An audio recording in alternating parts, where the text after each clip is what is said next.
Story RH, the podcast that makes a long story short. Welcome to all. History is made of stories. In this episode, we'll be talking about the difference between results and performance. If you ask a management committee to come up with some sort of compensation criteria, you'll quickly hear words like performance results and targets. But those words are not interchangeable. Rewarding results by offering a percentage, for example, has nothing to do with rewarding performance based on targets, because results and performance are not the same thing. So, what's the difference between results, targets, and performance? What's the story? Imagine I come home from school and I tell you I got 4 out of 10 on my math homework. That's my result, my grade. But is that the same thing as performance? 4 out of 10 is not great. I wouldn't call it much of a performance. 4 out of 10 isn't even average. 5 out of 10 would be middle of the road, but you didn't even get that. So we definitely can't call your result a performance. But if I tell you the class average was 2 out of 10, then compared with the others, my result isn't so bad. And if I tell you I usually get 3 out of 10, then my result still shows progress, doesn't it? So, in that case, we can definitely talk about performance. In fact, your example shows, results alone don't reflect any sort of performance or lack of performance.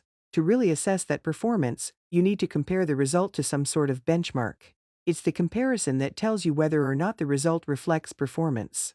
In this example, we're comparing the result to a benchmark, what others have achieved in the past. In other words, the result is a fact, a piece of raw data. The performance is an assessment, which makes it relative. So, if a company only assesses someone's results based on whether or not they've met targets, that's because in theory, those targets cover the 3 assessment criteria. When targets are properly defined, they first take into account the benchmark. In this case, a minimum expected result. That's the first of the criteria. Next, they take into account potential progress, which is based on what the person in question has achieved in the past, which is the second of the assessment criteria.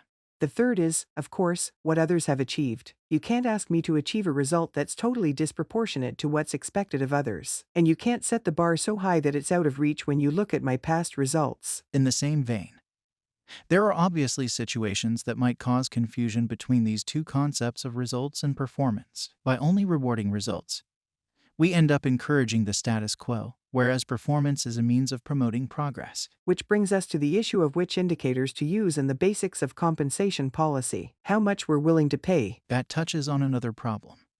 The time between the moment we set a target and the moment we assess performance based on the result. A lot of water can pass under the bridge between the two. And if we only look at shortcomings and achievements when that time is up, by then it's too late to put things right. Understanding the differences between results and performance also means thinking about methods of assessment, and especially what they aim to achieve, which ties in with the idea of continuous assessment, which requires management feedback. To recap, assessing performance means looking at a result and asking whether or not the result indicates performance. We can do that by comparing the result to 3 things: some sort of benchmark, other people's results, and previous results.